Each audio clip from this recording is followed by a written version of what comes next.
Hi everyone. It's time to have this discussion about parenting the parents. Yes, it comes to a point where the kids become the parents and the parents become the kids. And so let's talk about it. It's challenging enough watching your parents age and taking care of them, but it adds another layer of complexity when you're taking care of your parents from a distance. And that has been my experience for pretty much the last 25 years of taking care of my mom while living in different states than she, but making sure that she is taken care of and her needs are met from another state. So I don't think that this is a topic that we are talking about enough. And so I want to share some of the tips and tricks that I have learned along the way in case you are on this journey, you might be going on this journey, or you haven't really even thought about how you're going to take care of your parents and their needs are going to be met as you age and as they age. So let's talk about it. Hi, I'm Lynn. I'm one half of Gen X Quench.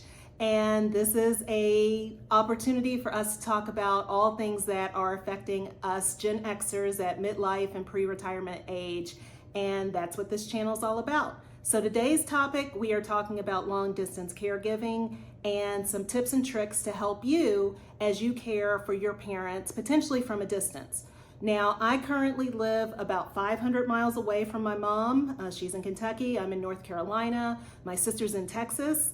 So she's about 1,000 miles away, and mom has been living on her own all of this point. So there are things that we put into place to make sure that mom is taken care of when we are not physically there. And my parents were married for 39 years before my dad passed away 27 years ago. And we were fortunate that they took care of each other, they took care of their finances. But when my dad died, my mom knew that she couldn't handle it alone. And so we were fortunate that she really did open up the books, so to speak, to let me and my sister in. And that is my first tip, is that with your parents, you need to get up all in their business. And there's no other way around that. It starts with something as simple as, do you know their social security number? Do you know where they bank? Do you know where they keep certain things in the house? My grandmother was old school. She always kept some money in the house someplace, and she would move it from place to place, and she would only tell one of us, the grandkids or somebody, where it was. And so it's kind of that same thing with your parents. You need to get up all in their business. You need to know what their social security, you need to know what their banks, you need to know their financial situation. You need to know if there's life insurance. You need to know what their plans are if they were to get sick.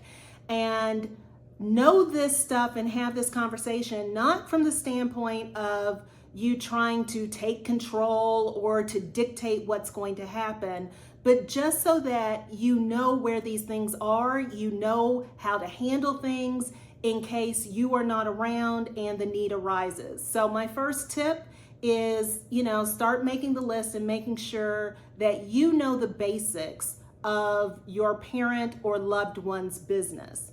And then secondly, the next thing, if you're living from a distance, you need to get the team. You need to get the team together. My parents had their own set of friends. My mom is very active in her church, and she had a lot of friends. And as me and my sister left town and got away, we don't necessarily know all the people. We didn't know all the people that really she hung around with and that were her friends. But over the years, we have gotten very close to those people that are close to her. And so I kind of called them her handlers.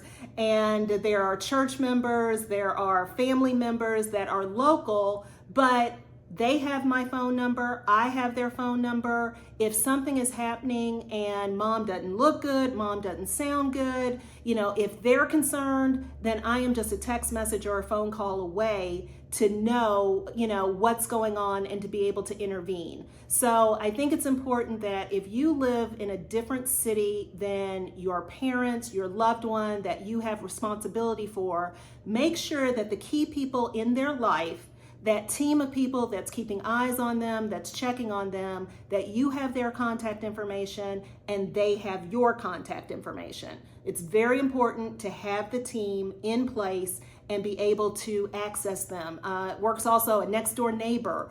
Anybody that is close to your parents can get to your parents or your loved one at a moment's notice. You need to have them available on speed dial.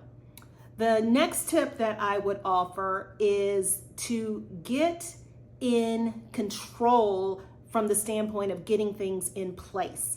And by that, I mean get prepared legally and make sure that all documents are in order. So one thing that Jice and I talk about on this channel, or will talk about, is really about estate planning and leaving a legacy. And that goes to make sure that if you have both of your parents still living or one of your parents that you're taking care of, that they have a will, they have a trust, that they have health care directives, a living will, and even power of attorney. So one thing is get legally tight with your loved one to make sure that their wishes are documented and you know what they are, you know who the attorney is, and that everything is in place. Check out from the standpoint of insurance, beneficiaries, that the documentation is up to date, it's tight, is what their wishes are, and that you know where it is in the case that you need to use it.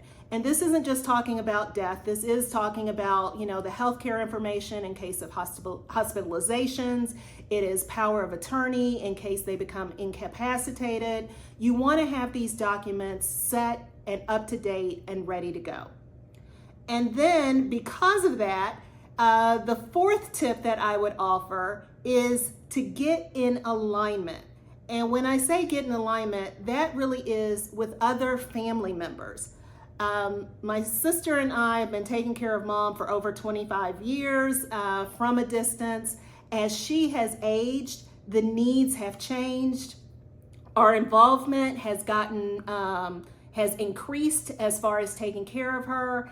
And I am 500 miles away. My sister is 1,000 miles away. I don't have children. My sister has children. She works outside the home. I work from home. So there are things that me and my sister have to really talk about from the standpoint of Mom's care.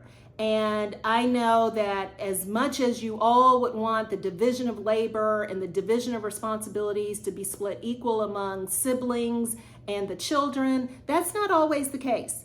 And so I think that it's important to talk to anyone else that has shared responsibility for your parents or your loved ones and make sure that there is alignment for who's doing what, how each are contributing. I know that this can tear apart families, not only once someone passes, but even in life. But it's important to have these discussions with your siblings now and with your parents to find out who's going to take care of what, and who's taking the lead on these matters and who's taking the lead in these matters and who's just kind of like backing off and saying, hey, I trust you all and I know that you've got it. So getting in alignment with the family members and anyone else that is the caretaker and the caregiver is of utmost importance. And then finally, my last tip is to get ready and to get prepared. If your parents are both alive, they're doing well, they're living independently, that is great. This is the time to put a lot of these items in motion. If one of your parents, if you're just taking care of one and they're living on their own, but you see down the horizon that those needs may change, you need to start having those conversations as far as like, where is Mom and Dad going to live? Are they going to be living in an assisted living place? Are they going to move to your house, to your town? Are you going to move into the home where they are to take care of them? Are there bedrooms on the second floor? In case there are mobility issues, can they stay in the place that they are in and age in place? Or are there going to be changes that need to be made to that house? Are you willing to bring them into your house? My husband and I, we have had that conversation as far as if we have to take care of my mom, if we have to take care of his parents one day. And right now, our guest room is on the second floor of our house. My home office that I use is a bedroom on the first floor. So we know that if we ever need to bring our parents or loved one into our house, the immediate plan is to swap the bedroom upstairs for my office downstairs so that our parents won't have to deal with the steps. So that's one thing that we already know of could be a plan. And we've talked to the parents as far as like, would you want to come and live with us? And it's nice if it's conciliatory, but there may come a chance where it's not an option. That as they age, as their needs change, and when caring for them from a long distance means that you have to care for them from a short distance, you need to have these conversations now so that you know all the options and the things that could happen, might happen, probably will happen one day, and that you're prepared. So let me know in the comments if any of this resonates with you. Are you caring for a loved one up close or from a distance? Is there anything that I've missed? But if you have any questions, would love to keep up the conversation going in the comments, because this is really important. And I would also say on the get ready tip, get ready personally. I mean, this is a life change as far as taking care of your parents.